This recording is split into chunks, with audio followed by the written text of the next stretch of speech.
পাতানো অনৈক্য না, এটা রিয়েল অনৈক্য এবং রিয়েল একটা দ্বন্দ্ব। আজকে জামায়াত ইসলামী সহ ক্ষুদ্র কয়েকটি দল যেই ভাষায় কথা বলেছে, খুবই শক্ত ভাষায় কথা বলেছে।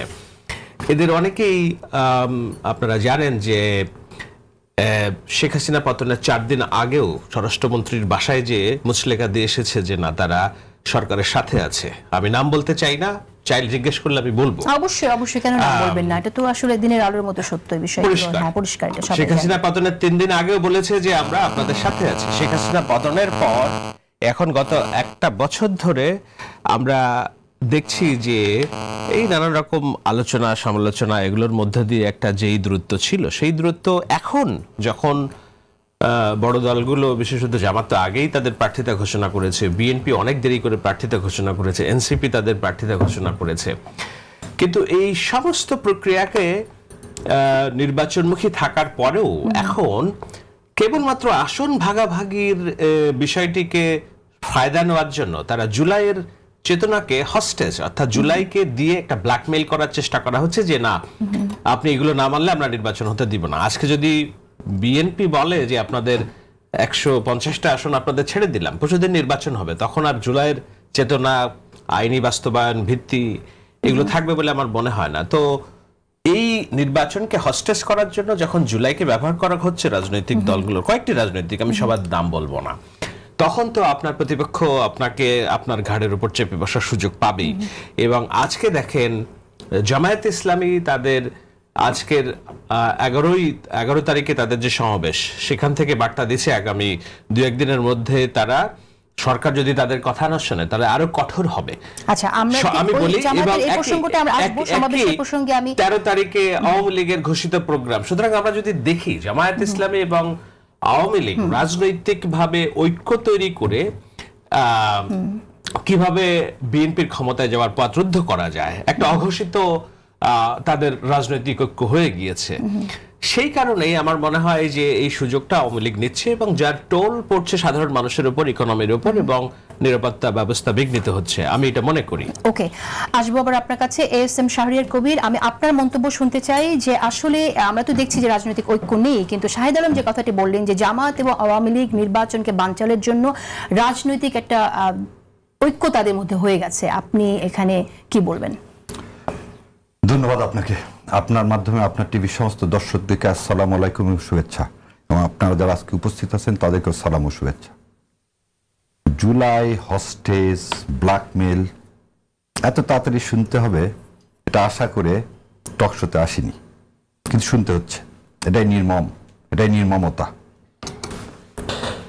নির্বাচন করার জন্য জুলাইকে ইউজ করা, জুলাইয়ের প্রথম ম্যান্ডেটটাই ছিল শাসনতন্ত্রের পরিবর্তন, শাসকের পরিবর্তন নয়। আর জামাত, আওয়ামী লীগ একই ফুটিং।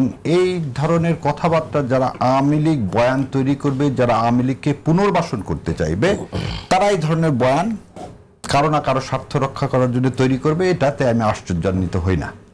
কিন্তু সবচেয়ে বড় সত্য কথা, আজকে পেপার খুললে দেখবেন কারা বলতেছে মাফ করে দেওয়ার কথা, কারা বলতেছে মামলা উইথড্র করে নেওয়ার কথা, কারা বিভেদ চাচ্ছে জামাত এবং বিএনপির মধ্যে। একটা শক্তি এখানে জামাত এবং বিএনপির মধ্যে যদি ভাগ করা যায়, সবচেয়ে বেশি লাভবান আওয়ামী লীগ এবং ইন্ডিয়া। এবং এটা করার জন্য যে দুরভিসন্ধি, সেই দুরভিসন্ধির জন্য তারা কখনো কখনো আওয়ামী লীগকে বিএনপির সাথে ট্যাগ করবে, কখনো জামাতকে আওয়ামী লীগের সাথে করবে। এবং এটা একটা এটা হচ্ছে আওয়ামী লীগের টাকা যাদের কাছে আছে, সেই টাকা পেট্রোলাইজ করবে যাদেরকে, এবং যারা রয়্যাল এজেন্ট হিসাবে কাজ করছে অতীতেও, তারা এই কাজগুলো করবে। এটাতে এটা দিবালোকের মতো। কিন্তু আমরা যদি জামাতের নেতাদের বক্তৃতার কথা যদি শুনি যে আওয়ামী লীগ এবং বিএনপি একই রকম দল, একই দুই সাপের একই বিষ, এই কথাটাও তো আমাদের মনে আছে। তো সেই জায়গা থেকে আপনি কিভাবে দেখেন যে নেতাদের বক্তব্য আসলে বিভেদ সৃষ্টি করে কতটুকু ভূমিকা রেখেছে? একটু যোগ করি, যেমন আমি আপনার সবাই কিছু বলি না, আমারটা শেষ হোক, তারপরে you will have your turn. So what you are saying, যে আপনি দেখেন বিএনপি এবং জামাতে ইসলামের চলার পথ কিন্তু আজকে একদিন শুরু না।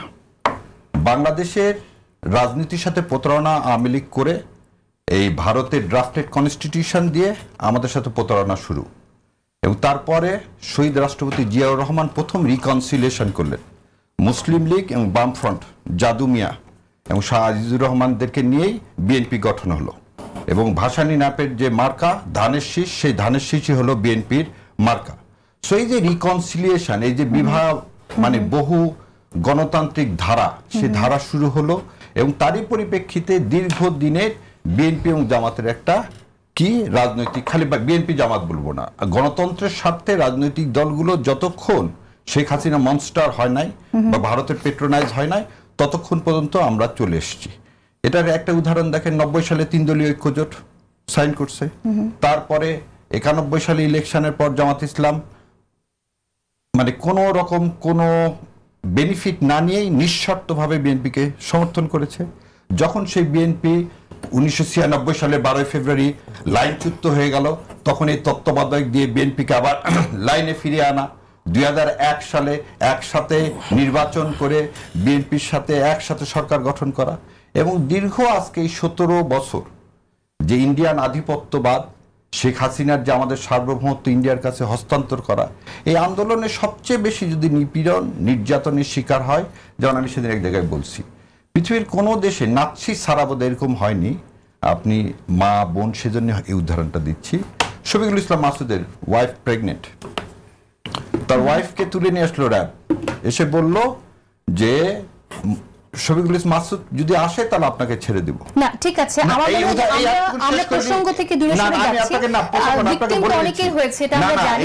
এই বিষয়ে এটা একটু বলে 1 সেকেন্ডও লাগবে না, কারণ আপনি যখন জামাত এবং আওয়ামী লীগকে এক জায়গায় করতে চান, এই গল্পটুকু শুনলেই মনে হয় আপনার আর এই বিষয়ে কথা বলার কোনো সুযোগ থাকবে না। খালি আপনাকে একটুকুন বলে দিই, বাচ্চাটা জন্মগ্রহণ করলো, ডাক্তার বললেন যখন এই বাচ্চা মারা যাবে, শফিকুল ইসলাম মাসুদ এসে দেখতে পারলেন না তার বাচ্চার মুখ, দাফন করা তো অনেক দূরে, তো সেই লোকগুলো বাংলাদেশ জামাত ইসলাম করে, যা তাদের সন্তানকে দাফন করতে পারেনি, যা তাদের সন্তানের মুখগুলো দেখতে পায়নি।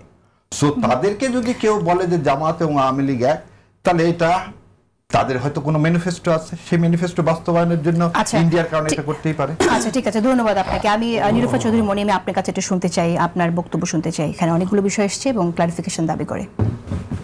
দেখেন, ধন্যবাদ আপনাকে, যারা শুনছেন আমার শুভেচ্ছা অভিনন্দন, আমার সহ আলোচক বৃন্দকে শুভেচ্ছা। এই যে প্রশ্নটা আসছে এটা খুব ক্রিটিক্যাল একটা প্রশ্ন এবং অত্যন্ত দুঃখজনক যে বাংলাদেশের প্রেক্ষাপটে বাংলাদেশের মানুষরা নিজের মানবিকতা সবকিছু ভুলে গিয়ে রাজনীতির ওই যে বলে না যে শেষ বলতে কিছু নাই, শেষটা যে কি আমি এখানে একটু কথা, দুইজনের কথার আলোচনার প্রেক্ষাপটে আমি দুই একটা উদাহরণ দিতে চাই। আওয়ামী লীগ জামাতকে আপনার নির্বাহী আদেশে বন্ধ করে দিল, ব্যান করে দিল। ঠিক একই অবস্থায় জামাত আওয়ামী লীগকে নির্বাহী আদেশে ব্যান করালো। দেখেন কি অপূর্ব কম্বিনেশন। আওয়ামী লীগ যখন ব্যান করিয়েছিল তখনও জামাত রাজনীতি করেছে আওয়ামী লীগের ঘরে বসে এবং গুপ্ত রাজনীতি করেছে, প্রকাশ্য করতে না পেরে গুপ্তের মধ্যে ঢুকে গিয়েছে এবং কি পরিমাণ গুপ্ত রাজনীতি করেছে যে আওয়ামী লীগই নাই হয়ে গিয়েছিল, তাই না? আমরা যখন দেখলাম ঠিক একই অবস্থায় যখন আওয়ামী লীগকে 2 দিন আগেও যখন ইন্টারিম গভর্নমেন্ট প্রধান বললেন যে আওয়ামী লীগকে আসলে ব্যান করা যাবে না, যায় না, স্থগিত করা যায় না, নিষিদ্ধ করা যায় না, তার 2 দিন পরে আমরা দেখলাম ঠান্ডা পানির প্রলেপ দেওয়া হলো, 144 ধারা ভঙ্গ করা হলো। তারপরে ওখানে জামাত, নারী, পুরুষ সব একসাথে বসে কি অপূর্বভাবে আন্দোলন করে আপনার ব্যান করালো, যেটা তার 5 দিন আগে সম্ভবত আপনার আইন উপদেষ্টা বলেছিলেন যে না এটা সম্ভব না। সমস্ত অসম্ভবকে সম্ভব করলো আপনার আওয়ামী লীগকে। কেন করলো? যাতে আওয়ামী লীগের ভোটগুলো তাদের ঘরে উঠতে পারে। কারণ এইখানে আবার ওই যে তাদের মধ্যে যে মানে আন্তরিকতা, ভেতরের আন্তরিকতা, আপনি দেখেন জামাত সারা বাংলাদেশে অত্যাচারিত কিন্তু কম হয় নাই, আমি অস্বীকার করব না, অত্যাচারিত হয়েছে। কিন্তু 5ই আগস্টের পরে আপনি কয়টা মামলা করেছে আওয়ামী লীগের নামে বলেন তো? সমস্ত বাংলাদেশে আওয়ামী লীগ কয়টা মামলা করেছে? বরং সমস্ত বাংলাদেশের প্রত্যেকটা জেলায় জেলায় জামাত আওয়ামী লীগকে ঠাঁই করে দিয়েছে, তাদেরকে শেল্টার দিয়েছে। হতে পারে বিএনপির কথা বলতে পারেন না এখন যে বিএনপি তো টাকা পয়সা নিয়েছে, হ্যাঁ, যেখানে যেখানে কাজ টাজ রেখে গেছে অনেক সময় বিএনপি নিয়েছে, 2-4টা করেছে, আমি এটা অস্বীকার করব না, বিএনপি তো মানুষ, ফেরেশতা না। কিন্তু ঠাঁই করে দেওয়ার জন্য কয়টা জামাতের লোক আওয়ামী লীগকে অ্যারেস্ট করিয়ে দিয়েছে বলেন? বিএনপির অনেক লোক অনেককে অ্যারেস্ট করিয়ে দিয়েছে। এতে কি হয়েছে? সরাসরি শত্রু হয়েছে। জামাত কিন্তু নির্বাহী আদেশে আওয়ামী লীগকে ব্যান করালো। নির্বাহী আদেশে কখনো কিছু ব্যান হয় না, এটা প্রকৃষ্ট উদাহরণ জামাত নিজেই। ঠিক আছে, এই প্রশ্নটা আমরা শাহরিয়ার কবিরের কাছ থেকে শুনবো যে ভিকটিম, আপনি যে বলছেন যে এভাবে ভিকটিম হচ্ছে জামাতের নেতারা, তাহলে এভাবে ভিকটিম হলে মামলার সংখ্যা খুঁজতে গেলে এত কেন কম, এটা আমরা অবশ্যই শুনবো। তার আগে শাহিদ আলম, আমি আপনার কাছে আসি। যে বক্তব্যটি এখানে শাহরিয়ার কবির একটু আগে রাখলেন যে অঘোষিতভাবে আপনি জামাত এবং আওয়ামী লীগের মধ্যে একটা রাজনৈতিক ঐক্য দেখছেন নির্বাচন বানচালের, এবং তিনি উল্লেখ করেছেন এটা একমাত্র রয়ের এজেন্টরাই এই কথাটা বলতে পারে। দেখুন, এটা লম্বা আলাপ, উনি খুব সুন্দর করে কথা বললেন, ওনার সাথে বসতে পেরে আমি খুবই আনন্দিত আর কি। কিন্তু বিষয়টা যেটা হলো, জামায়াত ইসলামীর আমির ডক্টর শফিকুর রহমান 5 আগস্টের পরপরই লন্ডনে যে বললেন যে আমরা ফ্যাসিস্টকে ফ্যাসিস্ট বলা পছন্দ করি না, ওরা আমাদের রাজনৈতিক ভাই সহোদর, আমরা ক্ষমা করে দিলাম, আমরা ক্ষমা করে দিলাম। এটা তো একটা মেসেজ। এখন আমি যখন দেখতেছি তখন আপনি দেখবেন এখানে লেখা আছে আওয়ামী ভাইদের ভয় নেই, আপনাদের নিরাপত্তা দেবে জামায়াত ইসলামী। অধ্যাপক মোহাম্মদ কামরুল হাসান মিলন উনি বলেছেন একদম প্রকাশ্যে জামায়াত ইসলামের কর্মী সভায় ময়মনসিংহে। অগণিত, আপনি গতকাল পরশুদিনের সংবাদে যদি দেখেন, জামায়াত ইসলামীর একটা রাজনৈতিক প্রার্থী নেই যে এলাকায় এলাকায় যে কানে কানে কান পড়া দিচ্ছে না যে বিএনপি তোমার আসল শত্রু, 5 তারিখের পরে তোমাকে মামলা দিয়েছে, তোমার হামলা করছে, তোমার বাড়িঘর দখল করছে, আমি তো কিছু করি নাই। এমনকি ট্রাইব্যুনালে শেখ হাসিনার বিরুদ্ধে সাক্ষ্য দেওয়ার জন্য শিবিরের নেতারা যায় নাই। জামাত তার সমস্ত রাজনীতি 5 তারিখের পর কিভাবে আওয়ামী লীগকে প্রোটেক্ট করবে, আওয়ামী লীগ যেভাবে ডক্টর শফিকুর রহমান বলেছিলেন সেখান থেকে সেই রাজনীতিটা বিএনপিকে রাজনৈতিকভাবে সাপোর্টবিহীন করেছে। জুলাইয়ের যে শক্তি, আওয়ামী বিরোধী শক্তি, সেই শক্তির ফাটল এবং মুনাফিকি রাজনীতির যে আমরা একসাথে আছি, হাসিনা বিরোধী আমরা অ্যালায়েন্স, কিন্তু ভিতরে হাসিনার লোকজনকে বলা যে আমরা তোমাকে প্রোটেক্ট করছি, আমাদেরকে ভোট দাও, একটাবার এমপি হইতে দাও, দেখো তোমার নামে কিছু হবে না। এই রাজনীতি বিএনপিকে কিছুটা মাঠে কোণঠাসা করেছে, সত্য। কেননা জামাত ইসলামী বুঝেছে যে এটি নাম্বার গেম, ভোট হচ্ছে নাম্বার গেম। 2000 এর আগে 24টা বছর বিএনপি এবং জামাত একসাথে রাজনীতি করেছে, নির্বাচন করেছে। বিএনপি বড় দল, বিএনপির সাপোর্টিং ভোট হিসেবে 3 থেকে 5% ভোট জামাত ইসলামের ভোট বিএনপির সাথে পড়েছে। আজকে জামাত আলাদা নির্বাচন করে এককভাবে তারা বলছে কোথাও কোথাও তারা বিএনপির চেয়েও জনপ্রিয় দল, আব্দুল্লাহ তাহের বলল। যেমন যদি আমি সেটা ধরে নেই, তাহলে জামাত যদি এককভাবে বিএনপির চেয়ে বড় দল হয় এবং জামাতের যদি ওই সক্ষমতা তৈরি হয় যে বিএনপির মতোই ভোট ব্যাংক তাদের আছে, এতদিন তো বিএনপি জামায়াতের সাপোর্টিং ভোট ব্যাংক দিয়েই নির্বাচনে আওয়ামী লীগকে তারা বেকায়দায় ফেলেছে। আজকে বিএনপি রাজনৈতিকভাবে তার সাপোর্টিং ভোট কোথায়? তার নিজস্ব ভোট ব্যাংকের বাইরে তার সাপোর্টিং ভোট ব্যাংক কোথায়? দেখুন, সবচেয়ে শক্তিশালী কুস্তিগিরেরও তার সহযোগীর প্রয়োজন হয়, তার টোয়ালে এগিয়ে দেওয়ার জন্য, ঘাম মোছার জন্য। বিএনপি যদি সবচেয়ে শক্তিশালী দল হয়ে থাকে, তবুও তার নির্বাচনে জিততে 3 থেকে 5% সহযোগী ভোট লাগবে। সেই ভোটটা কোত্থেকে আসবে? জামাত ইসলামী যখন ডোর টু ডোর যে বলছে যে আমি তোমার ভোট, আমি তোমার ভোট, আমাকে ভোট দাও, বিএনপিকেও তখন এই রাজনীতি করতে হচ্ছে যে ইয়েস, আমার এই সাপোর্টিং, আমি কুস্তিগির কিন্তু আমার সাপোর্টিং ভোট একটা লাগবে। কোন সেই ভোট? মির্জা ফখরুল ইসলাম স্পষ্ট করেই বলেছেন, যার হাতে রক্তের দাগ নেই, যার খুনগুমের সাথে যারা জড়িত না, ধর্ষণের সাথে, এই সাধারণ আওয়ামী লীগার যারা মুক্তিযুদ্ধের প্রতি যাদের বিশ্বাস আছে, যাদের হাতে রক্তের দাগ নাই, এদেরকে আপনি সোসাইটি থেকে আপনি নির্বাসন করবেন কিভাবে? আপনাকে তো এদের সোসাইটির মধ্যেই রাখতে হবে এবং তাদেরকে এই প্রক্রিয়ার মধ্যে রাখতে হবে। সেইটা যদি না রাখার ব্যাপারে জামায়াতের যদি এই মুনাফিকি রাজনীতিটা শুরু থেকে না করতো, আওয়ামী লীগদেরকে নিজেদের করে না টানা, বিএনপি হয়তো এই রাজনীতি করা লাগতো না। তাহলে বিএনপি কি তাহলে রাজনৈতিক কৌশলের জায়গায় ভুল করেছে কিনা? আমি নীলুফার চৌধুরী মনি আপনার কাছে শুনতে চাই যে আমরা দেখলাম যে যারা এখানে বিভিন্নভাবে নিপীড়িত হয়েছে, বিভিন্নভাবে কি বলবো, তারা তাদের সম্পদ হারিয়েছে, হামলার শিকার হয়েছে, তারা অনেকেই মামলা করলো 5 আগস্টের পরে আওয়ামী লীগের কর্মীদের বিরুদ্ধে মামলা করলো, এবং যে সমালোচনাটা আছে যে জামাত কর্মীরা সেভাবে মামলা করেনি এবং সেটার ক্রেডিট তারা নিচ্ছেন, নেতারা নিচ্ছেন। এখন ভোট ব্যাংককে আবার ফিরিয়ে আনার জন্য যে এই যে মামলা তুলে দেওয়ার কথাটা বলা হচ্ছে, এটাকে আসলে কি তাদের কৌশলের ভুল ছিল আপনাদের আগে থেকেই? দেখেন এইভাবে মামলা তুলে দেওয়ার জন্য যে সব মামলা তুলে দেওয়ার এই ধরনের কোনো কথা বলা হয় নাই। হয়তো মেরিট হিসেবে এক দু একটা কেউ কিছু করতে পারে, সেটা অন্য জিনিস। অনেক মামলার কিন্তু মেরিট কম, আপনি নিজেও জানেন যে অনেকেই আক্রোশ বশত মামলা করেছে, কিছু কিছু কেউ ফায়দা নেওয়ার জন্য মামলা করেছে, সেগুলো মামলা এমনিতেই ধুপে টিকবে না। কিন্তু যে জিনিসটা যেটা বলছেন আপনি, বিএনপি একটা মধ্যপন্থা দল, বিএনপি কোনো মেকি কোনো কিছু খেলতে পারে না। রাজনীতিটাকে জনগণের কল্যাণের জন্য বিএনপি চিন্তা করে বলেই বিএনপি সব সময় যা বলে সেটাই করে, যেটা বলে না সেটা করে না বলে বিএনপি কিন্তু কোনো গুপ্ত রাজনীতি, সবচেয়ে বেশি সাফারার 15.5 বছরে বিএনপি, এবং তার আগে যদি 2 বছর ধরেন সেখানেও বিএনপি। এই 17.5 বছরে বিএনপি কিন্তু কোনো গুপ্ত রাজনীতি করে নাই। বিভিন্ন বিশ্ববিদ্যালয়গুলো উঠতে পারে নাই, আমাদের ছেলেরা পরীক্ষা দিতে পারে নাই, হলে থাকতে পারে নাই, অনেকে পড়ালেখা প্যাক করে তাদেরকে চলে গিয়ে এলাকায় গিয়ে একটা সস্তায় কলেজ থেকে পাশ করতে হয়েছে বা পড়াই হয় নাই। অনেকে মালয়েশিয়া, সৌদি আরব, মিডল ইস্টে থাকতে হয়েছে, সেটা মেনে নিয়েছে। কিন্তু তারা অন্যায়ের আশ্রয় নেয় নাই, যেটা যেভাবে করা হয়। আমি আপনাকে আমি প্রশ্ন আসছে এখন, বিএনপি কি তাহলে এইরকম কৌশলগুলোর কাছে হেরে যাচ্ছে কিনা? কৌশল না, এটা অপকৌশল না, এটা কৌশল না।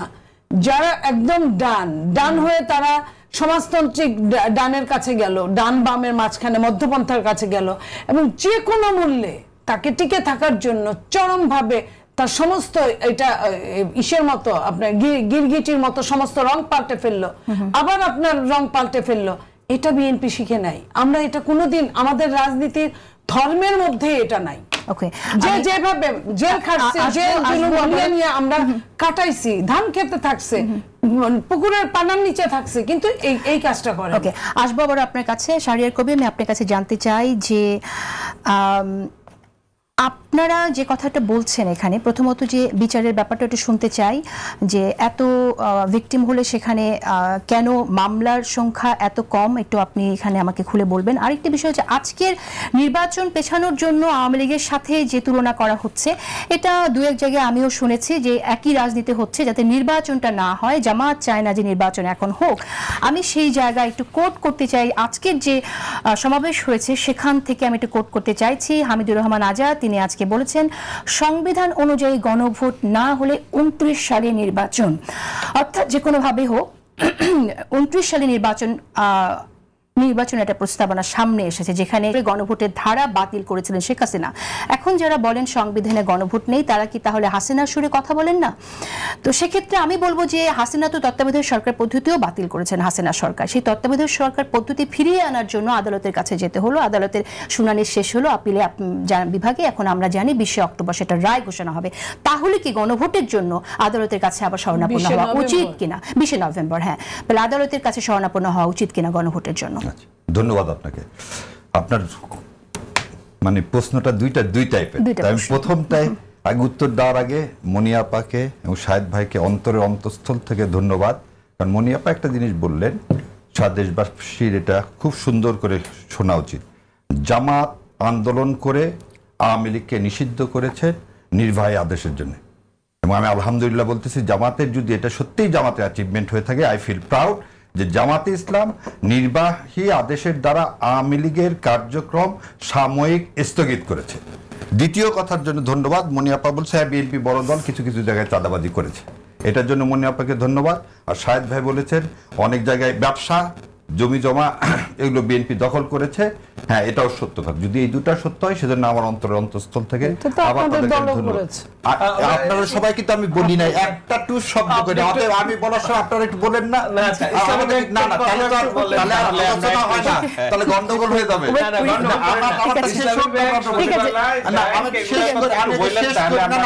বলেন রে ভাই। আচ্ছা, আপনার কথাই তো আপনাকে ধন্যবাদ দিচ্ছি। আমি বলি এখানে শাহেদ এক্সপেক্ট করছে আপনিও একটু ইসলামী ব্যাংকের কথা বলেন, অন্যান্য বিষয়গুলো বলেন আর কি। যদি এটা আপনি যেটা বলছেন শুধু ইসলামী ব্যাংক, আমি আপনাকে ইসলামী ব্যাংকের জন্য আমি মামলা ফাইল করছি, মামলা ইজ পেন্ডিং। যদি জামাতে ইসলামী ব্যাংক দখল করে থাকতো তাহলে আমি মামলা করতাম না, এবং মামলা করছি কবে সেটা বলে দিচ্ছি, 2024 সালের সেপ্টেম্বর মাসে হাইকোর্টে that writ is still pending, because মানে আপনাদের জ্ঞাতার্থে, সারা বাংলাদেশের জ্ঞাতার্থে বলি, যাদের চাকরি চলে গেছে তারা সবাই এস আলমের অ্যাপয়েন্টেড একটা পার্টিকুলার জেলা থেকে, এবং ওখানে যে চেয়ারম্যানকে নিয়োগ দেওয়া হয়েছে সেটা বাংলাদেশ ব্যাংক থেকে নিয়োগ দেওয়া হয়েছে। সো আমি ইসলামী ব্যাংক নিয়ে কিন্তু জামাত নেতাদের খরচপাতি ইসলামী ব্যাংক থেকে হয়, আচ্ছা, টিকিটও করা হয় ইসলামী ব্যাংক। এটা যদি বলে এটা সিএসআর ফান্ড থেকে জামাত ইসলামকে দেখায়, আপনাকে তাহলে প্রুফ দেখাতে হবে। প্রুফ ছাড়াই এখানে আমি কথা বলতে পারি না। আর আমাদের অনেক ইনস্টিটিউশন আছে, এটাও বলে দিচ্ছে জামাত ইসলামের ইবনে সিনা থেকে শুরু করে আমাদের বহু ব্যবসা প্রতিষ্ঠান আছে, সেখানে আমাদের ফান্ডিং আছে, শুকর আলহামদুলিল্লাহ। ওই জন্য আমাদের কার কাছে হাত পাততে হবে না। আপনাকে অনেক ধন্যবাদ। আমাদের অনেক কথা বলে দিলাম যে আমরা ইবনে সিনা থেকে শুরু করে ইসলাম সব আমাদের সব। মাননীয় গোলাম পারওয়ার সাহেব উনি তো বলছেন এগুলো আমাদের প্রতিষ্ঠানই না না না, কে কি বললো না বলে আমি আপনাকে বলে দিলাম। জামাত ইসলামের রক্ত দিয়ে এই প্রতিষ্ঠানগুলো তৈরি করছে বলে মীর কাসেম আলীকে কেন মৃত্যুদণ্ডে দেওয়া হলো জানেন? জুডিশিয়াল কিলিং করা হলো কারণ তিনি চেয়েছিলেন বাংলাদেশে একটা আত্মনির্ভরশীল একটা মডেল হোক। যাক, আমি আমার জায়গা থেকে অন্য জায়গায় চলে যাচ্ছি। দ্বিতীয় কথা হচ্ছে মামলার সংখ্যা কম। ইউনাইটেড নেশনস হিউম্যান রাইটস 12 ফেব্রুয়ারি 2025 তারিখে মানবাধিকার রিপোর্ট দিয়েছে। রিপোর্টে কি বলা আছে? 2024 সালের জুলাই ও আগস্টে সংগঠিত বিক্ষোভের সময় মানবাধিকার লঙ্ঘন অপরাধ, দিস ওয়াজ টেকেন কগনিজেন্স, এটাকে কগনিজেন্স নিল কে? ট্রাইব্যুনাল। এবং এখানে সমস্ত, এবং আপনি হয়তো জানেন কিনা জানেন, আমরা 12 ভলিউমের, সে বইটা আজকে নিয়ে আসিনি, 12 ভলিউমের একটা বুক করে আমরা জমা দিয়েছি। আমরা মানে বাংলাদেশ জামাত ইসলাম জমা দিয়েছে এই ট্রাইব্যুনালের কাছে। সেখানে কে কোথায় মারা গেছে না গেছে সব আছে। এই যে আপা একটু আগে বললেন না, শোনেন, আপা মানে সম্মান রেখে বলতেছি। তারপরে এই যে একজন উপদেষ্টা, আইন উপদেষ্টা, আমরা প্রাইভেট লোক যদি একটা মামলা, চলমান মামলা সম্পর্কে কোনো কথা বলি তাহলে মামলার মেরিটটা নষ্ট হয়ে যায়। মামলা যদি দুর্বল হয় তাহলে তো আদালতই সেটা দেখবে। আর চার্জশিট দেওয়ার আগ পর্যন্ত আমি বলতে পারবো না যে মামলাটা শক্ত না দুর্বল, কারণ still now that is investigation. আপা যেটা বলে যে কিছু মামলা হয়েছে, ভুয়া মামলা হয়েছে, অন্য কিছু হয়েছে, এই this evidence is enough to file A case. এবং এটার ভিত্তিতে আওয়ামী লীগ সংগঠন হিসাবে কেন বাতিল হবে না সেটা হচ্ছে এই মামলাটা আন্তর্জাতিক অপরাধ ট্রাইব্যুনালে পেন্ডিং। সো আপনার 500 মামলা করার দরকার নেই। মামলাটা যদি না, কিন্তু যারা ভিকটিম, বিভিন্ন এলাকায় যারা ভিকটিম, তারা তো মামলা করবে আর না, এইখানে হচ্ছে পার্থক্য। নুরেমবার্গ একটু দেখেন, বড় বড় টোকিও ট্রায়াল, নুরেমবার্গ ট্রায়ালগুলো হয় কি এরকম রিপোর্টের ভিত্তিতে। এই রিপোর্টে আমরা যদি এক করে ফেলি, একটা হচ্ছে আপনি যে রিপোর্টটা নিয়ে কথা বলছেন সেটি গণ অভ্যুত্থানের সময়ের যে সংঘটিত অপরাধ, সেই অপরাধ নিয়ে আপনি কথা বলছেন। কিন্তু আপনারা তো বলছেন, আপনি যখন অন্য নেতাদের উদাহরণ এখানে টানলেন যে তারা কিভাবে ভিকটিম হয়েছে, সেটা তো আপনি আগের কথা বলছেন, 2010-এর কথা বলছেন, 14-এর কথা বলছেন, 18-এর কথা বলছেন। সেই সময়ে একজন ব্যক্তিকে যদি উঠিয়ে নিয়ে যে টর্চার করে ছেড়ে দেয়, তাহলে আমরাটা তাকে তো বলতে হবে যে এই ঘটনাটা আমার সাথে ঘটেছে। হ্যাঁ, তাহলে আপনাকে একটা জিনিস বলে দিই। ধরে নেন, আপনি জানেন কিনা আমি জানি না, 43% ছিল হচ্ছে এতিম ছেলে ফেলে যারা শাপলা চত্বরে মারা গেছেন এবং তার কাওমি মাদ্রাসার ছাত্র। দ্বিতীয় কথা হলো আমরা বিডিআর হত্যাকাণ্ড, বিডিআর হত্যাকাণ্ডে 57 জন খালি ফ্যামিলি এফেক্টেড। সো এগুলোর জন্য কি বলা হয়েছে যে তুমি কি করো, ইনকোয়ারি করো, করে বিচারের ব্যবস্থা করো। আপনি যাকে বলতেছেন, ধরে নেন আমি যদি এখানে আমির জামাতের কথা বলছেন, একটা শোনেন, অর্ধেক কথা বললে হবে না। আওয়ামী লীগ পড়ে যাওয়ার আগে কিন্তু সারা বাংলাদেশকে ওবায়দুল কাদের সবসময় বলতো যে আওয়ামী লীগ যেদিন পড়ে যাবে লক্ষ লক্ষ লোকের মানুষের লাশ সারা রাস্তায় পড়ে থাকবে। 5 থেকে 8ই আগস্ট পর্যন্ত এই দেশে কিন্তু কোনো সরকার ছিল না এবং আল্লাহর ইচ্ছায় একটা লোকও মারা যায়নি। ডাকাতির চেষ্টা হয়েছে, আমরা সবাই পাহারা দিয়ে সেটাকে রক্ষা করা হয়েছে। এই যে সম্প্রীতির বাংলাদেশ, এই বাংলাদেশে কিছু জিনিস মনে রাখতে হবে। সেই সময় যদি আমি যে গত 3-4 দিন আগেই আমির জামাত বললেন যে যদি সেই সময় কাম ডাউন করা না হতো তাহলে রক্তের বন্যা বয়ে যেত, যদি প্রতিশোধ পরায়ণ হতো।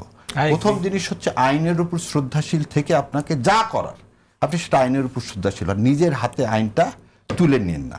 এটা এই আমার কথা হলো যে আইনকে প্রভাবিত করারও দরকার নাই, আইনকে তুলে নিয়ে আসার দরকার। যত 15 বছরে যেভাবে জুডিশিয়াল ক্লিনিং হয়েছে, যেভাবে হয়েছে সেই জায়গায় না, আইনটাকে আইনের জায়গায় থাকতে দেন এবং তাতে যার বিচার হবে হবে, যার বিচার হবে না হবে না। এবং আপনাকে একটা জিনিস বলি, একটু আগে বললেন না ভাই, সাধারণ আওয়ামী লীগ বা অসাধারণ আওয়ামী লীগ আমি জানি না, বিচারের মাধ্যমে যদি আওয়ামী লীগের বিচার হয়ে আওয়ামী লীগ নিষিদ্ধ হয়, কারণ আওয়ামী লীগের কাজকর্ম সাসপেন্ডেড, নিষিদ্ধ না, কিন্তু আপা যেটা বললে সাসপেন্ডেড, আর আমাদেরকে নিষিদ্ধ করা, নিষিদ্ধ বলেছে একবার, সাসপেন্ডেডও বলেছে একবার। কে বলল সেটা জানি না, যিনি নিষিদ্ধ করেছেন, সাসপেন্ড করেছেন উনিই বলেছেন। শেষ করে দিই আপা, কারণ আমরা দেখে শুনে আসলাম তো, আমি তো দুইটাই বলেছি। আপনি হয়তো বলছেন আর আমার ঠিক আছে, আমি বলেছি আপনার নির্বাচন বিষয়ে একটু আপনি কথা বলেন। মানে গণভোটের জন্য আমাদের আদালতে যাওয়া উচিত কিনা বৃহত্তর সাংবিধানিক আগে বলে দিই, এই সরকার সাংবিধানিক সরকার না, এই সরকার জনগণের ইচ্ছার বহিঃপ্রকাশ সরকার। এই সরকার যে শপথ নিয়েছে 8 তারিখে, সেটা হচ্ছে একটা অলিখিত সংবিধানের আওতায় শপথ নিয়েছে, এবং এই সরকার 106 এর বিধান মতেও কোনো সরকার না। সেটা আজকে সে মামলাও পেন্ডিং যে এই সরকার 106 এর সরকার না, কারণ 106 কোনো অর্ডারই 106 এর ভিত্তিতে কোনো অর্ডারই আজকে খুঁজে পাওয়া যাচ্ছে না। ওকে, আচ্ছা, তাহলে যদি কোনো অর্ডার না থাকে, কোর্টের অর্ডার হলে তার একটা রেকর্ড কিন্তু থাকতে হবে। এটাকে চ্যালেঞ্জ করে করা হয়েছিল, সেটা কিন্তু সেই চ্যালেঞ্জটা টেকে নেই। না, বলে দিচ্ছি আপনাকে, সেটা সে জায়গায় নিয়ে যাচ্ছি। 106 এর কোনো ফাইল নাই কোথাও। সো ওই চিলে কান নিয়ে যাওয়ার মতো 16 একটা অর্ডার পাস হয়েছে, কিন্তু there is no file.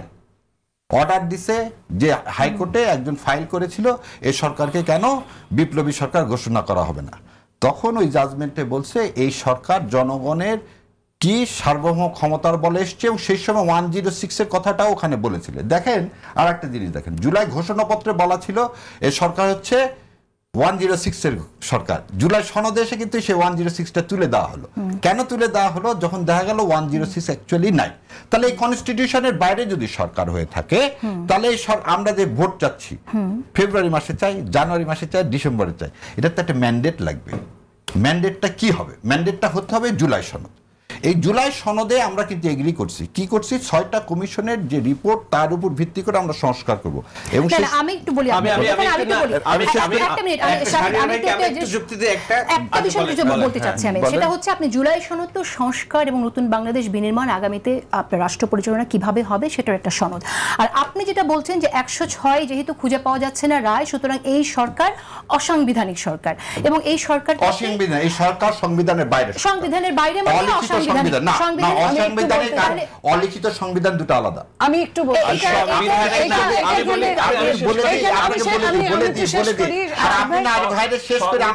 Doctrine of necessity বলে একটা শব্দ আছে সংবিধানে নাই ভাই, শুনেন আমি বলে দিই, ডক্ট্রিন অফ নেসেসিটি হচ্ছে কালসনের থিওরি, গ্রান্ডনম থিওরি। দ্যাট গ্রান্ডনম থিওরি হচ্ছে বিপ্লবের পর যদি সংবিধান বিকল হবে, সংবিধান যেমন এন্ট্রিম গভর্নমেন্টের কোন বিধান এই সংবিধানে নাই, এন্ট্রিম গভর্নমেন্টের বাইরে যে শপথ নিয়েছে সে এটাও সংবিধানে নাই, 2/3 এই সংবিধান অকার্যকর। কিন্তু ডক্ট্রিন অফ নেসেসিটির কারণে আছে, সেই জনগণের সার্বভৌম ক্ষমতার সুযোগ দিচ্ছে 106 এর অধীনে। 106 বলে কিছু নাই, একটু আমি 106 বলে কিছু নাই। উনি শেষ সেটা এখন আমরা একটু শেষ করি, মনি আপনি একটু ধরতে ধরেন, বললেন তো সব জায়গায় শুনেন, 106 বলে কিছু নেই, এটা বলছেন। নেসেসিটিতে গভর্নমেন্ট তৈরি। এখন কথা হলো, আপনি যদি বলেন সংবিধান করে আমি ইলেকশন চাই, সংবিধানে কি দেওয়া আছে যে 5 বছর পর পর ইলেকশন হতে হবে, তাহলে 2024 সালে ইলেকশন হচ্ছে, নেক্সট ইলেকশন হতে হবে কবে? 2029 সালে।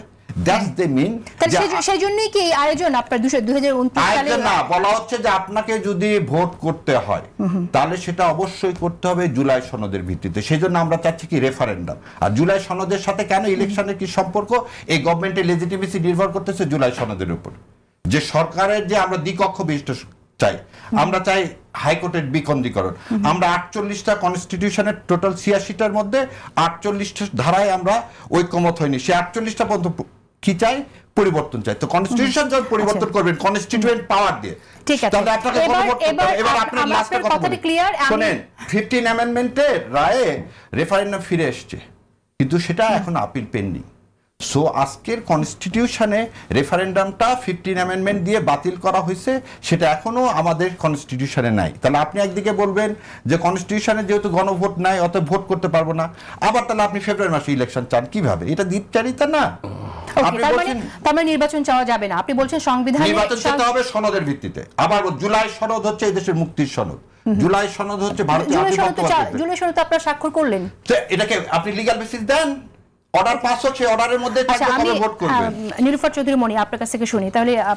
আপনাদের এখানে যে বাস্তবায়নের যে প্রশ্নটা আছে সেই জায়গাটা আমি একটা কথা বলি, এই যে এটার নামই জামাত, অঘটন ঘটন পটিয়সী, বাংলা একটা শব্দ বলে। এই শব্দটা কেন বানিয়েছিল তখন আমার দাঁতে লাগতো, আজকে আমি বুঝলাম এতদিন পরে যে এই শব্দটা এই কারণেই হয়েছিল। আপনি দেখেন, জনগণের ইচ্ছা সরকার, উনি বললেন জনগণের ইচ্ছা সরকার যদি হয় তাহলে রাষ্ট্রপতির কাছে ওনারা কেন গেলেন? ওনারা কেন শহীদ মিনারে গেলেন না? কোন আপনার শহীদের বাবার কাছে মার কাছে গেলেন না কেন? ওনারা জনগণের ইচ্ছা সরকার বলছে, তাহলে ওনারা রাষ্ট্রপতি মানে 106 খুঁজে খুঁজে বের করা হয়েছে, বিচারপতির মাধ্যমে খুঁজে খুঁজে বের করা হয়েছে, তাহলে 106টা আসলো কেন? এটা তো আমি আনি নাই, আপনি আনেন নাই, শাহেদ ভাই আনেন নাই, এটা তো সরকারি ভাবে ওইভাবেই আসছে। 106টা আসছে বলেই তো কথা। এখন 106 তাদের মধ্যে দূরভিসন্ধি ছিল, যাহা 52 তাহাই 53 যে বলে না, এই 52 আর 53 এক হয়ে গেছে। তাদের এই দূরভিসন্ধিতে তারা গেজেটে নাম লেখে নাই। গেজেটের নাম না লেখার জন্য ওই 106 এর ধারায় ছিল 3 মাস। 3 মাসটা এখন আপনি আজীবন কাল 3 মাস চলবে, যে পর্যন্ত আপনি নাম না দিবেন। অনেক সময় দেন না প্লিজ, আপনি আপনার সময় বলেন না, অনেক সময় বলেন না, চেক দেন না, চেকের মধ্যে কোনো নাম্বার থাকে না। আপনি 106 কি অস্বীকার করতে পারবেন? পড়েন না কেন? এটা আপনি পড়েন না কেন? আপনি এটা রাখেন, আরে কোন হিসাব ফেলে দিচ্ছেন কেন? এটাই রাখেন, আমি সম্মান করে রাখি, সম্মান করে রাখেন, পড়েন না কেন? এটা কি ছোড়া ব্যারিস্টার সাহেব আইন শিখাতে আসেন না। আচ্ছা ব্যারিস্টার আপনি ব্যারিস্টার সামনে কথা শুনেন, কেউ ব্যারিস্টার ঠিক আছে?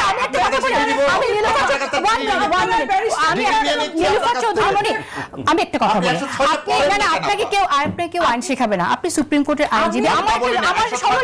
আমার সরল প্রশ্ন আপনার কাছে, আপনারা তো সবাই ওথ অনুষ্ঠানে গিয়েছিলেন, তখন কেন এই প্রশ্নটা তুললেন না?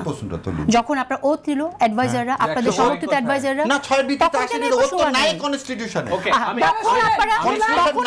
এই ওথ যে 6 আছে জুলাই ঘোষণাপত্র, উনি বললেন, তাহলে জুলাই সনদ 106 নাই। বিএনপি তো এটা নিয়েই কথা বলছে, বিএনপি তো এটা চায় না, বিএনপি যেটা চায়, যেটা সিগনেচার করছে সেটা চায়, যেটা থেকে বাদ দিচ্ছে সেটা তো চায় না। শাহরিয়ার ভাই যেটা বলতে চাচ্ছেন, আপনার বয়স কত হবে শাহরিয়ার ভাই? এখন ধরলাম কত 45? না তার চেয়ে বেশি ভাই, 50। ওকে, 50 বছর এসে যদি আপনি বলেন আপনার বাবা মাকে তোমরা যে বিয়ে করছিলে এটা লিগ্যাল কোনো ডকুমেন্ট আছে আমাকে দেখাও, তাইলে আমি একটা অবৈধ সন্তান। এটা লক্ষ লক্ষ কোটি মানুষের সামনে একটা গণঅভ্যুত্থান হয়ে গেল, শেখ হাসিনা পালালো, 2000 মানুষের জীবন গেল। এরপরে একটা বছর ধরে আমরা ক্যামেরা ট্রায়ালের মাধ্যমে সবকিছু আলাপ করলাম, সরকার গঠন করলাম, এভরিথিং ইজ ডকুমেন্টেড। আপনি যদি এখন বলেন যে 106 না থাকলে এই গভর্নমেন্টের ম্যান্ডেট নাই, আপনাকে তা বলেনি, গভর্নমেন্টের ম্যান্ডেট আছে জনগণ, আর্টিকেল 7 নট 106। আবার বলে দিচ্ছে 106 এর সরকার নাই, আমরা তো সেই গভর্নমেন্টের ম্যান্ডেটের উপর ভরসা রাখছি এবং বলছি গভর্নমেন্টে এই জনগণ ভোট দিবে, গণভোট নির্বাচনের দিন হবে এবং এই নির্বাচনের দিন হবে কেন? গণভোটের ভিত্তিতে আপনাকে ইলেকশন করতে, ইলেকশন কিসের উপর করবেন আপনি? তাহলে আপনি ইলেকশনটা করবেন কোন আইনের বল, এটা বলেন না কেন? এর মধ্যে কোন আইনের বল? এই সংবিধানে গণভোটটা এখন কোথায় আছে? আপনাকে আগে সেটা বলাতে গণভোট নাই, গণভোট আপনি 12 ফেব্রুয়ারি গণভোট চান কিভাবে? গণভোট তো আপনার এই সংবিধানে নাই। আপনারা মেনে নিলাম, আপা গণভোট নাই, করলাম না। আপনি একটু দেখান কোন আর্টিকেল আন্ডারে ইলেকশন, গণভোটের জন্য কোন আর্টিকেল আন্ডারে ইলেকশন সেটা দেখান না কেন আপা? বলেন, দেখাতে হবে, বলেন। আপনি কি বলছেন যে এই সংবিধান বাতিল হয়ে গেছে এটা বলছেন? This constitution have been abandoned. তাহলে রাষ্ট্রপতির অধীনে আপনারা এখন এই দেশে আছেন কেন? কেন রাষ্ট্রপতি he is the last constitutional hold. আপনাকে আবার বলে দিচ্ছি, এটার উত্তর তো গোজামিল দিয়ে চলছে। নো, গোজামিল দিয়ে চলতেছে ভাই। এটা আপনারা আসলে কি চান? আপনারা আসলে চান আমাদের মুক্তিযুদ্ধের মাধ্যমে এই সংবিধানকে ফেলে দিয়ে তারা তাদের মতো একটা সংবিধান চায়, যে সংবিধানে আমাদের মতো না, দেশের মানুষের জন্য সংবিধান। এটা ভারতের সংবিধান তো এই ভারতের ড্রাফটের সংবিধান। এতক্ষণ আসছেন, বাংলাদেশ রাষ্ট্রের এই যে ভিত্তি সংবিধান, এটাকে অস্বীকার করেন না। কোনটা? এই যে সংবিধান, ভারতের ড্রাফটের সংবিধানকে অস্বীকার করেন। ভারতের সংবিধান দিয়ে আপনারা এই 30-35 বছর এই 53 বছরের ফলেই তো আমার এতগুলো ছেলেপেলে জীবন দিতে হলো। তাহলে আপনি মনস্টার তৈরি হলো তো এই কনস্টিটিউশনের মধ্যে দিয়ে। শুরু থেকে আলোচনায় সংবিধান পরিবর্তনের আলোচনা করেন নাই। সেটাই তো আপনার জুলাই সনদটা কিসের ভাই? জুলাই সনদ কোন সংবিধান না। ও জুলাই সনদ, তাহলে আপনাকে জুলাই সনদ সংবিধান না, সংবিধান এই রাষ্ট্রের ভিত্তি। যেই ভিত্তির কারণে বাংলাদেশ রাষ্ট্রে এখন একজন প্রেসিডেন্ট, আওয়ামী লীগের প্রেম চুপ্পুকে আমরা রেখে দিয়েছি, কারণ this is the last constitutional hold. এই রাষ্ট্রে যদি চুপ্পু না থাকে তাহলে এই রাষ্ট্রের কোনো ভিত্তি নেই। আমরা একটা বিরতি নেই, বিরতির পর ফিরে এসে বিরতির পর ফিরে আসি। ফিরে আসার পর আপনি সংবিধান বলছেন, এই সংবিধান ভারতের সংবিধান এবং এই সংবিধান ফেলে দেওয়ার কথা বলছেন, তাহলে এখন কেন বলছেন? একটা হচ্ছে যে এই সংবিধানকে বিরোধী দলে যেতে চায় না, যে আমার যুগান্তরে রিপোর্ট হয়েছে, আমরা আসছি সেই প্রসঙ্গে ওনাদেরকে আসন দেন, ওনারা সব বলবেন যে এটা আমরা আসছি সেই আলোচনা আসছে যে জামাত ইসলাম ইভেন জাতীয় পার্টির সাথেও জোটবদ্ধ হয়ে নির্বাচন করতে আগ্রহী শিলেদার কথা বলছেন। তো তাহলে এই সংবিধান তো আর আজকে তৈরি হয়নি, বা 15 বছরে শেখ হাসিনা শাসন আমলে তৈরি হয়নি, এটা তো অনেক আগে আমরা মুক্তিযুদ্ধের পরে আমাদের সংবিধানটা প্রণীত হলো। তো আমার কথা যে বিভিন্ন সময় তো আপনারা সুযোগ পেয়েছেন, জামাত ইসলাম তো 4 দলীয় জোটে ছিল, সরকারেও ছিল, তখন কেন এই কথাটা বললো না সংবিধান ছুঁড়ে ফেলে দিতে হবে? আচ্ছা, ধন্যবাদ আপনাকে। আপনার কথা অত্যন্ত লজিক্যাল যে কেন 2001 থেকে 2006 পর্যন্ত এটা ছুঁড়ে ফেলে দেওয়া হয়নি। এই সংবিধানের প্রথম একটা পরিবর্তন কেন আমি বললাম ভারতের ড্রাফটেড, এটা আগে বলিনি। এই সংবিধান 1972 সালে শেখ সাহেব যখন আসলেন 10 তারিখে, উনি 11 তারিখে কোনো শপথ না নিয়ে নিজে রাষ্ট্রপতি ঘোষণা করলেন। এটা এই সংবিধানের 74 এবং 89 পাতায় পেয়ে যাবেন। তাহলে সে শপথ ছাড়া রাষ্ট্রপতি হতে পারে না, তাহলে সে অবৈধ রাষ্ট্রপতি। অবৈধ রাষ্ট্রপতি যখন শপথ পড়ালেন আরেকজন রাষ্ট্রপতিকে 12 তারিখে, তাহলে সেই রাষ্ট্রপতি অবৈধ। আর অবৈধ থেকে যখন শুরু, একটু আগে ভাই যেমন বললো না যে 50 বছর পর আপনি বাবা মাকে যদি বলেন যে তোমাদের বিয়ের ডকুমেন্ট দেখাও, কেউ যদি জিজ্ঞাসা করে আপনাকে প্রশ্ন ছুড়ে দেয় যেটাই তোমার বাবা মা নাকি, তাহলে আপনাকে কি দেখাতে হবে? অবশ্যই আপনার বার্থ সার্টিফিকেট দেখাতে হবে, এবং আপনাকে বার্থ সার্টিফিকেটটাই দলিল এবং বাবা মার কথা যে আপনি তাদের সন্তান। যদি বার্থ সার্টিফিকেটটা রং থাকে তাহলে আমি যত কথাই বলি ওনার আমার বাবা মা পৃথিবীর কেউ বিশ্বাস করে না, আমার বিশ্বাসে কিছু যায় আসে। So doctor Kamal Hossain June মাসে এই সংবিধান ভারতে নিয়ে যায় 72 সালে। এই 72 সালের সংবিধানের যে কমিটি করা হয়েছিল, সেই কমিটির ভাসানী ছিলেন না, মুজাফফর ছিলেন না, ইভেন সুরঞ্জিত বাবু ছিলেন, তিনিও স্বাক্ষর করেননি। এবং আমরা ইতিহাসে না যাই, কারণ আপনি যে কথাগুলো বলছেন এটা আমি আপনার এই কথাগুলো যুক্তিতে মানে মেনেই আমি বলছি। ধরেন এই কথা সবকিছু আপনি যে যুক্তি দিচ্ছেন সবকিছুই সত্যি, তাই যদি হয় তাহলে কেন এর আগে জামাত ইসলাম এই দাবিটা তুললো না? যখন তারা সরকারের অংশ হিসেবে ছিল তখনও কেন তুললো না? আর আপনি বলছেন যে রাষ্ট্রপতি হিসেবে শেখ মুজিবুর রহমান অবৈধ ছিলেন, তারপরে রাষ্ট্রপতিরা অবৈধ ছিলেন, তাহলে তো বাংলাদেশের ইতিহাসে যতগুলো সরকার দেশ শাসন করেছে সবগুলো সরকারের অবৈধ ছিল। ইলেকশন হওয়ার পর্যন্ত আপনাকে বলে দিই, জিয়াউর রহমান সাহেব, কেন বললাম এই কথাটা বলতেছি, জিয়াউর রহমান সাহেব প্রথম আসলেন, জিয়াউর রহমান এসে কিন্তু প্রথমে করছেন কি গণভোট, তারপর পার্লামেন্ট ইলেকশন করছেন। দ্যাট গণভোটের মাধ্যমে Ziaur Rahman was the first man যে হচ্ছে একটি লিগালাইজ রাষ্ট্রপতি অফ বাংলাদেশ। কারণ 4th অ্যামেন্ডমেন্টের পরও শেখ সাহেব ভোট না করে নিজেকে রাষ্ট্রপতি করছিলেন। আমি ওই জায়গায় যাচ্ছি না। আমি কেন আপনাকে ইতিহাসটা অতটুকুন বললাম, 15 অ্যামেন্ডমেন্টের আগ পর্যন্ত এই সংবিধান একটা জায়গায় ছিল, যেমন কেয়ারটেকার পদ্ধতি ছিল, ট্রান্সফার অফ ক্ষমতার একটা সম্পর্ক ছিল। 15 অ্যামেন্ডমেন্টের পরে এই কনস্টিটিউশন এমন জায়গায় চলে গেছে যে ওই যে শেখ হাসিনা কি বলছে 72-এর কনস্টিটিউশনে ফিরিয়ে নিয়ে যাব। কারণ বিসমিল্লাহির রহমানির রহিম থেকে শুরু করে জিয়াউর রহমান এবং পরবর্তীতে 91 থেকে 96 দ্বাদশ সংশোধনী পর্যন্ত করা হয়েছে। এই দ্বাদশ সংশোধনী আমি আমার প্রশ্নের উত্তর পেলাম না। আমরা ইতিহাসে এখন যেতে চাইছি না। আমি খুবই সরল একটা প্রশ্ন করেছিলাম যে আপনারা এই দাবিটা আগে কেন তুললেন না? 72-এ নিয়ে গেলেন, সেটা তো করলেন যে 2013 সালে। আমি তখন বলবো কিভাবে না, কিন্তু আপনি তো বলছেন যে এই সংবিধানটা ভারতে ড্রাফট করা, সেটা তো আমরা অ্যামেন্ডমেন্ট করে ঠিক করলাম। অ্যামেন্ডমেন্ট যে করলাম 13টা অ্যামেন্ডমেন্ট করে তো একটা তত্ত্বাবধায়ক ব্যবস্থাটা, এটা তো 72-এ ছিল না। বিসমিল্লাহির রহমানির রহিম, আল্লাহর উপর বিশ্বাস, রাষ্ট্র, এগুলো তো 72-এ ছিল না। যেগুলো আপনি 15 অ্যামেন্ডমেন্ট করলেন 2013 সালে করে সব বাদ দিয়ে দিলেন, দিয়ে কনস্টিটিউশন থেকে আবার 72-এর কনস্টিটিউশনে নিয়ে গেলেন। এগুলোকে আপনার সংবিধান থেকে সব আপনি বাদ দিয়ে দিলেন, অমিট করে দিলেন। না, সংবিধান তার মানে সংশোধনী যেগুলো হয়েছে সেটাকে উনি কগনিজেন্সে নিচ্ছেন। তাহলে সংবিধান আবারও তো পুরোটাই আমরা চেঞ্জ করার পরে নতুন করে না ইনস্টল করে এটা আবার ফেলে দিয়ে আপনি নতুন করে করবেন। কেন আমরা বলতেছি যে আজকে যে 15 অ্যামেন্ডমেন্টের পরে এই কনস্টিটিউশন যে জায়গায় চলে গেছে এবং যে অবস্থায় চলে গেছে, এখন এই পরিবর্তিত কনস্টিটিউশন লিভিং অর্গানিজম বলা হয়, এটা তো সময়ের সাথে সাথে পরিবর্তন হবে। তাহলে আপনাকে এখন নতুন করে জুলাই সনদের ভিত্তিতে সেটা তো 86টাকে চেঞ্জ করা হবে। পরিবর্তন না নতুন হবে, পরিবর্তন হবে 86টা। হ্যাঁ, তো পরিবর্তনের জন্যই তো এই সনদ, এবং বলছে যে আমরা এই সবগুলো বিষয় মেনে নিয়েছি। 48টা বিষয় যেটা ডিসেন্ট আছে, এইটা আমরা সংসদ জনগণের ম্যান্ডেট নিয়ে যেই দল ক্ষমতায় যাবে তারা সংসদে এটা প্লেস করবে, আলোচনা করে এটাকে আইনি ভিত্তি আপনি দিবে। সংসদ নির্বাচনটা করবেন কিসের ভিত্তিতে রে ভাই? তাহলে আমরা এখন বসে আছি না, কিসের তাহলে, ভিত্তিতে? না, এখানে? আমরা যে বাংলাদেশে চলছি কিসের ভিত্তিতে? একটা অলিখিত সংবিধানের ভিত্তিতে। একটা সংবিধান অবৈধ বলে না। বাংলাদেশে আমরা চলছি। অবৈধ না, আপনারা অলিখিত সংবিধানের মাধ্যমে চলতেছেন। That is the doctrine of necessity, আপনি নিজেই বলছেন। এক্স্যাক্টলি, তো ডক্টরিন অফ নেসেসিটি মানলে কেন আপনাকে সবকিছু ঠিক আছে কিন্তু ইলেকশনটা আমরা না, হতে দিব ইলেকশন হতে না? দিব না কেন? ইলেকশন হবে না, আপনি এটা পাস করে নেন না কেন? জিয়াউর রহমান সাহেব তো আগে কি করছেন? গণভোট করছেন। আচ্ছা, এরশাদ সাহেব আগে গণভোট করছেন। আপনি parliament form of government change করলেন 91 সালে, আগে গণভোট আচ্ছা, করছেন। তাহলে গণভোটের কোনো সমস্যাটা কি? ওকে, গণভোটের গণভোট এখন হবে না, হবে না। আমাদের আসলে তো সমস্যা একটা আসলে দেন না। এটা আইনের গণভোটটা মধ্যে করেন না, ছিল, সমস্যাটা কি? না, আইনের না, ভিত্তিতে দেন।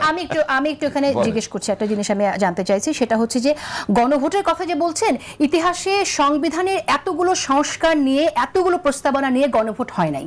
আপনি যতগুলো প্রস্তাবনা এখানে দেয়া হচ্ছে সেখানে কিন্তু একজন সাধারণ মানুষ মনে করতে পারে যে এই প্রস্তাবনাটা আমি এগ্রি করছি না, এটা একজন ব্যক্তির কাজকে কেউ সমর্থন করছে কিনা সেই বিষয়ে গণভোট কিন্তু না, সেই প্রসঙ্গগুলো আছে। এবং তারপর আবার আরেকটি দলের কথা হচ্ছে তাদের কিছু এখানে নোট অফ ডিসেন্ট আছে, সেই নোট অফ ডিসেন্ট ছাড়া যখন গণভোটটা হবে সেই গণভোট তারা ভবিষ্যতে গিয়ে মানবে কিনা সেই প্রসঙ্গও থাকছে। আমি নীলুফার চৌধুরী মনি, আচ্ছা, উনি বেশি ফ্লোর পাচ্ছেন। একটু বলি, হ্যাঁ 19 দফায় হ্যাঁ, কিন্তু একজন ব্যক্তির একজন ব্যক্তির কাজ কর্মপন্থা এবং অনুচ্ছেদের নীতিসমূহ কর্মপন্থা সংবিধান সংস্কারের 48টি প্রস্তাবনা না, সেখানে 18টা ছিল। শাহরিয়ার 18টা কবিরের ছিল। ওকে, আমরা শাহেদের আমার কথা একটা একটু শুনতে চাই। বিনীত প্রশ্ন, সেটা বলেন, হলো বলেন। আপনারা কেন ভাবছেন যে গণভোটে হ্যাঁ জয়যুক্ত হবে? না যদি রাজনৈতিক ধরে ভাই কোনো সমস্যা নাই। তাহলে যদি আপনি না এটা জয়যুক্ত হয় তাহলে বিরাট- আমার 2000 ছাত্র জনতার এই অভ্যুত্থান অবৈধ হয়ে যাবে। না, আপনার অবৈধ আপনি যেটা শেখ বললেন হাসিনা রেজিম আবার ফিরে আসবে, এই যারা এটা রাষ্ট্রপতি বলতেছে- ডিক্রি জারি করবে যে শোনেন, না এই ধরনের কোনো শোনেন, কিছু হয় না, আপনার- এখনো বৈধ আচ্ছা, প্রধানমন্ত্রী আমরা শেখ হাসিনা। একজনের করে শুনি, আপনি একজনের কেন কথা এই শুনি। বিপদ আমার ঘরে ডেকে তুলছেন যে 2000 ছাত্র জনতার গণ অভ্যুত্থানে যখনই আপনি ম্যান্ডেট দিবেন আওয়ামী লীগের 25% ভোট, অন্যান্য ভোট মিলে যদি আপনারা পরাজিত হন, না ভোট যদি এখানে জয়যুক্ত হয়, আমার এই পুরো বাংলাদেশের আজকের যে সরকার, আমার রাষ্ট্র সবকিছু অবৈধ হবে। ভাই। এই রাষ্ট্রের বৈধ রাষ্ট্রপতি তখন সে প্রধানমন্ত্রী শেখ হাসিনা, সাবেক প্রধানমন্ত্রী যেটা বলা হয়। আচ্ছা। আপনি ওই জায়গায় দেশকে কেন নিচ্ছেন? আচ্ছা, আপনি- কোন দুর্বিষণ দিতে নিচ্ছেন? আপনার কোন কথা ঠিক। কেন এত আত্মবিশ্বাস যে আপনি গণভোটে হ্যাঁ জয়যুক্ত কারণ হবেন? জুলাই সনদ এত ঠুনকো নয়, এতগুলো প্রাণ এত ঠুনকো নয়, আমি রক্তের সেখানেই দাগ তো এখনো শুকায়নি। বলছি। আপনি দিয়ে দেখেন না ভাই, আমি তো ওই প্রশ্নটা আপনাকে বলাই হচ্ছে আপনি এটা দিয়ে আপনি দেখেন আমাকে না বলছেন কেন? যে নদীতে ঝাপটা দিয়ে দেখেন আপনি মরেন কিনা। ও আপনার কাছে মনে হচ্ছে আপনি সাইন করলেন কেন তাহলে?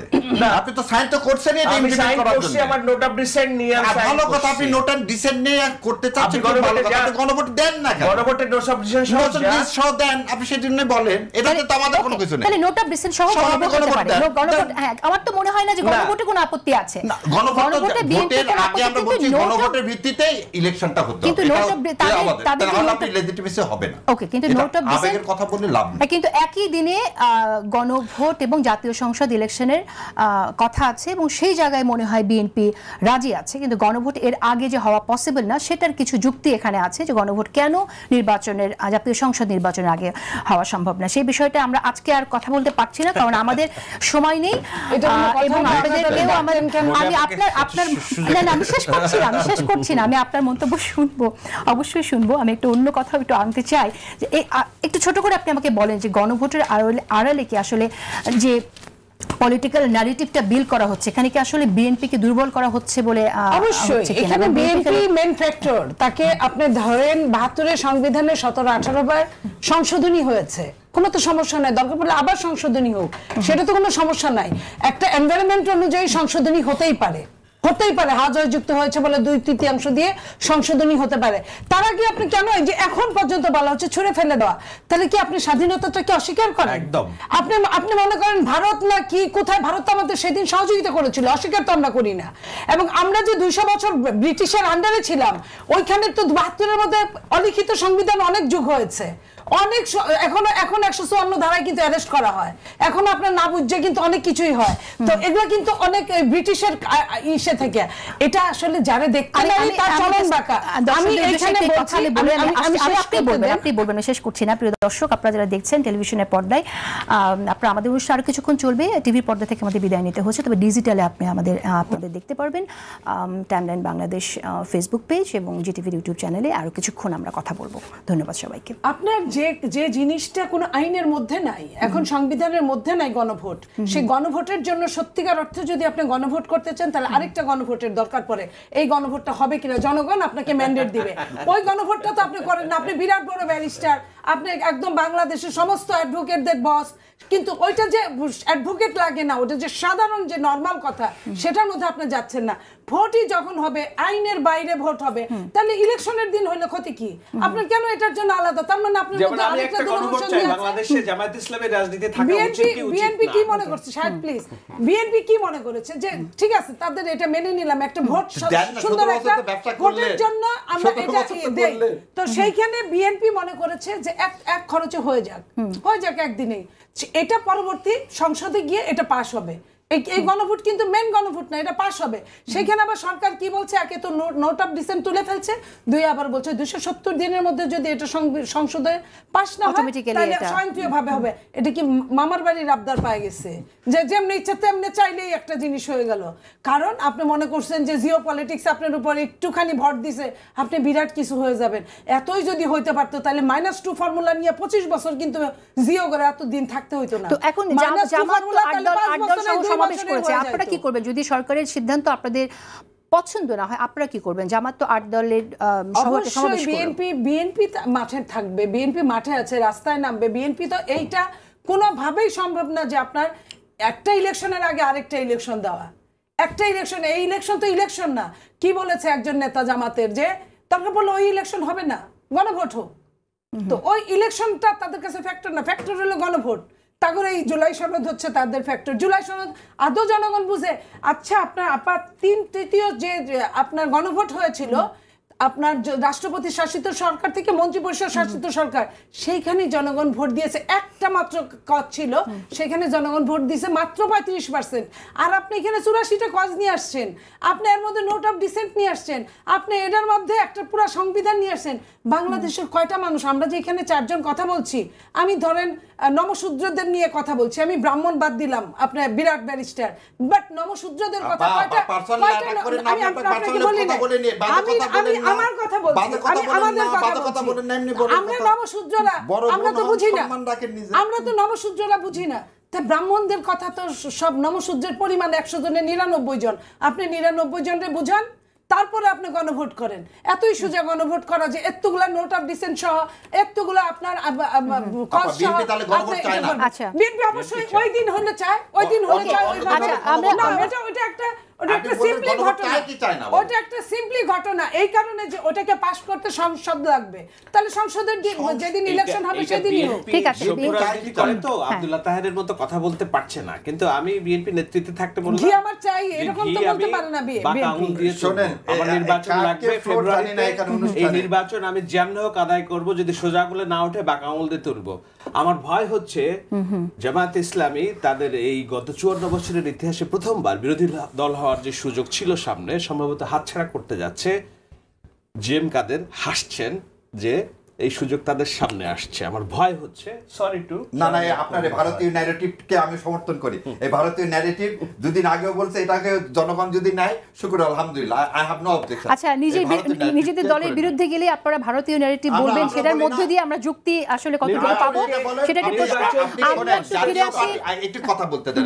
আপনি তো নিজেও বললেন, আপনি তো বলছেন ভাই বলেন, জাতীয় পার্টির চেয়ারম্যান এদেশে এসে বলতেছে ভারতের অনুমতি ছাড়া আমি কোনো কথা বলতে পারবো না। তারপরও সে দেশে সেই দলের সম্পর্কে আপনি বলতেছেন, সেই দল হাসতেছে। তাহলে এটা এর পরেও কি বলতে হবে যে আপনি বিশ্বাস করেন না এটা ভারতীয় ন্যারেটিভ? আর এই যে আপা একটু আগে বললেন আমাদের আপনি কি যে বিশ্বাস করেন না এই 36 জুলাই আন্দোলনটা ভারতীয় আধিপত্যবাদের বিরুদ্ধে? শোনেন, ভারত আমাদের- আমাদেরকে যে আগ্রাসন করছে, আমাদের সার্বভৌমত্ব কেড়ে আমাদের নিছে, শাহরিয়ার ভারতকে ভাই- 71 না, সালে সেটা ঠিক আছে, সেটা একদম 100% ঠিক আছে, কিন্তু কোনো তাই হয়। যুক্তি আজকে তো ভারতের ন্যারেটিভটার বিরুদ্ধে আমাদের দাঁড়াতে হবে। না, আজকে সেটা আমাদের ঠিক আছে, দুর্ভাগ্য আপনি একদমই হচ্ছে যে দুর্ভাগ্যটা কি? আমাদের দুর্ভাগ্য হচ্ছে যে যে ভারতের ন্যারেটিভ নিয়ে আমরা এখনো কাজ করতেছি। পাকিস্তানের সমর্থন পুষ্ট এবং পাকিস্তানের এক্সটেনশন একটা দলের সাথে যেমন আমরা রাজনীতি করছি, আমাদের পাকিস্তানের সামনে এটা বিকল্প দুঃখজনক, হিসেবে ভাই, দুঃখজনক। ভারতের আপনার- এক্সটেনশন আমার একটা মুক্তিযুদ্ধ রাজনৈতিক আচ্ছা, আমি একটু- শোনেন, আমার মহান মুক্তিযুদ্ধ থেকে আপনার ভারত ছিনতাই করে নিয়ে গেল সেই বিষয়ে কিছু বলেন না। আপনার $3 ট্রিলিয়ন অস্ত্র কাপড় চুপড় রাস্তায় একটা মেপ পাইলো সেটাও তুলে নিয়ে গেল 72 সালে, সেটা বলেন না। 36,000 যশোদের কর্মীকে মেরে ফেলে দেওয়া হলো, সেটা বলেন না। আজকে ভারত যখন আপনার কাছ থেকে বিনাশ আমি- করছে, সব নিয়ে না, গেল, সেটা বলেন না। আমরা একটু প্রসঙ্গে থাকি। শাহরিয়ার আমি কবির, কিভাবে দিল? শাহরিয়ার কবির সেটা যে কি হলো? প্রসঙ্গটা আমি একটু বলি এখানে, বলো। সেটা হচ্ছে যে ভারতীয় আধিপত্যবাদের বিরুদ্ধে প্রতিবাদ ডেফিনেটলি ছিল, কিন্তু তার মানে কি এই যে যে কথাটা আপনার বিরুদ্ধে যাবে সেখানে আপনি লজিক্যালি ফাইট না করে সাথে সাথে বলে দিবেন ভারতীয় রাজনীতিটা করছেন, এটা ভারতের বললে ট্যাগ, এটা আমার এই অপরাধ। ট্যাগিংটা কেন, এই ট্যাগিং এর রাজনীতি তো আওয়ামী লীগ করতো, এই ট্যাগিং এর রাজনীতি কেন হবে? করা উচিত না। আমরা আমার আচ্ছা, সাথে আপনার সাথে একমত, এটা করা উচিত না এবং আমরা তা বলছি। ঠিক আছে, ধন্যবাদ। এটা আপনারা করবেন না, এই আশাটা রাখি আমরা। কে করা উচিত না? আমরা না, কারোই করা উচিত না, রাইট। আমি এখন একটা ভিন্ন প্রসঙ্গে যাই। জামাত ইসলামী অনেক সংস্কার করছে, কিন্তু আমাদের এই গণ অভ্যুত্থানের মূল যে জায়গাটা সেটা হচ্ছে বৈষম্য বিরোধী একটা সমাজ ব্যবস্থা, রাষ্ট্র ব্যবস্থা গড়ার কথা ছিল, রাইট? সেখান থেকে আমি একজন নারী হিসেবে আমি প্রশ্নটা তুলছি। আমরা তো দেখি যে জামাত ইসলামীতে একজন নারী আমির হতে পারবেন না। জামাত ইসলামী শুধু নারী না, একটা ভিন্ন ধর্মের কেউ এসে সেখানে কোনোদিন আমির হতে পারবে না। আমরা তো আমির তো দূরের কথা, আমরা পলিসি মেকিংয়েই কাউকে দেখি না। এবং পাশাপাশি আজকে আমরা একটু আনতেই হচ্ছে যে নারীরা ঘরে সময় দিলে সম্মানিত করবে সরকার, জামাতের আমির এই কথাটা বলছেন। নারীরা ঘরে সময় দিতে চান কিনা সেই প্রশ্ন তো তাদেরকে আপনারা করলেন না, আপনারা নারীকে ঘরে রাখতে চান কেন? আপনার শেষ প্রশ্ন থেকে আমি উত্তরটা শুরু করি। এইটা আমির জামাত মিন করছেন যে দেখেন কোভিডের সময় আপনি ওয়ার্ক ফ্রম হোম করেননি, পৃথিবীতে বিভিন্ন দেশে পার্ট টাইম কাজ করার কিন্তু সুযোগ আছে গভর্নমেন্ট জবেও, এবং গভর্নমেন্ট জবে ধরে নেন আপনি একটা কাজ করবেন 40 আওয়ার্স। আমাদের দেশের শ্রম আইনে এরকম নির্দিষ্ট করে আমাদের কর্মঘণ্টা এখন ওইভাবে নেয়। 40 আওয়ার্সের মধ্যে ধরে নেন আমি 20 ঘন্টা কাজ করব, আমার মনে হচ্ছে আমি 20 ঘন্টা কাজ করবো। সেই রূপক অর্থে উনি যে 5 ঘন্টার কথা বলছিলেন মেয়েরা করবে, সো হোয়াট হি মিন যে উই উইল ইন্ট্রোডিউস যে আমরা সরকারি ব্যবস্থা পার্ট টাইম ফুল টাইমের মতো জবের ব্যবস্থা করবো। যে মা ভাববে তার বাচ্চাদের কেয়ার করতে হবে, স্কুলের সময় 5 ঘন্টা আমাকে কাজ করতে হবে, আমি করবো। সো সে এটা এক্সপ্লেন করেনি। আমাদের নির্বাচন যখন ম্যানিফেস্টো আসবে তখন দেখবেন যে ইংল্যান্ডে যেরকম আছে ঠিক আছে, কিন্তু সেইভাবে আমরা পার্ট টাইম ফুল টাইমের ব্যবস্থাটা করব। আমি আরেকজন জামাত নেতাকে প্রশ্নটি করেছিলাম, তিনি বলেছিলেন সেটা শুধু মাতৃত্বকালীন সময়ের জন্য উনি বলেছেন। কিন্তু মাতৃত্বকালীন সময়ের জন্য 6 মাস ছুটি আর 9 মাস হচ্ছে না, ওটা আমরা বলছি না, ওটা 6 মাস আর 3 মাস হচ্ছে এক্সট্রা আনপেড যদি আপনি 9 মাস নিতে চান ইউ ক্যান। সুতরাং আমি একটু জানতে চাই, আমি একটু শুনতে চাই যে নারীরা আসলেই এই ধরনের একটি প্রস্তাবনা থেকে কোনো রকম বেনিফিট আসলে তারা পাবেন কিনা, নাকি আসলে নারীদেরকে কর্মক্ষেত্র থেকে আলটিমেটলি বিতাড়িত করার, পিছিয়ে দেওয়ার জন্য এটা কাজে দেবে। কোন কোম্পানি আপনার আসলে হায়ার করতে চাইবে একজন নারীকে, যে নারী 5 ঘন্টা সময় দেবেন? এবং ভর্তুকি কোথা থেকে? ভর্তুকি তো আমাদের দেশে আরো অন্যান্য জায়গায় প্রয়োজন, সেই জায়গায় ভর্তুকি না দিয়ে।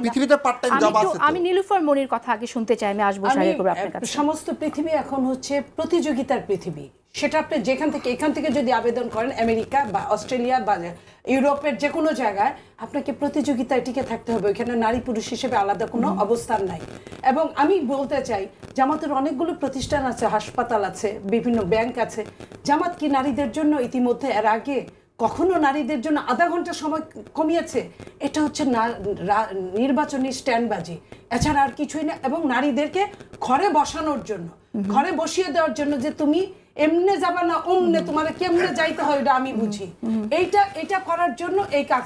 বাংলাদেশে কি আপনি যে কথাটা শুনলেন কিছুক্ষণ আগে, বাংলাদেশে কি নারীদের পুরুষদের পার্ট টাইম জব নাই? সমস্ত ইউনিভার্সিটি কলেজের ছেলেমেয়েরা আরং থেকে শুরু করে বিভিন্ন জায়গায়, বিভিন্ন ফাস্ট ফুডের দোকানগুলো থেকে শুরু করে সবখানে পার্ট টাইম জব আছে। তাহলে পার্ট টাইম জবের কথা কেন পার্ট টাইম জবের কথা? তাহলে তখন কেন বললেন যে আমরা ক্ষমতায় আসলে নারীদের 5 ঘন্টায় কর্মদিবসে নিয়ে আসবো, আপনার 8 ঘন্টার মধ্যে 3 ঘন্টায় নাই, 8 ঘন্টা থাকে। তার উপর ব্যাংকে আপনি খুঁজ দেন জামাতের ব্যাংকগুলোতে নারীরা কি 8টা-9টা পর্যন্ত অফিস করে না?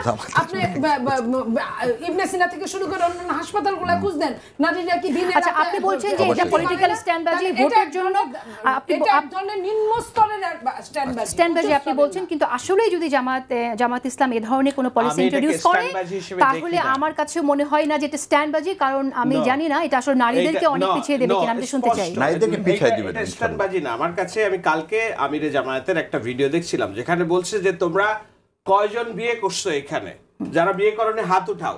অনেকে হাত উঠছে, মাশাআল্লাহ, আমাদের একটা দায়িত্ব আছে, যখন বিয়ে করবা তখন কামলা আনবা না, গোলাপ ফুল আনবা ঘরের মধ্যে, মেয়েদেরকে কাজ করতে দিবা না, একদম স্ট্রেট মেসেজ।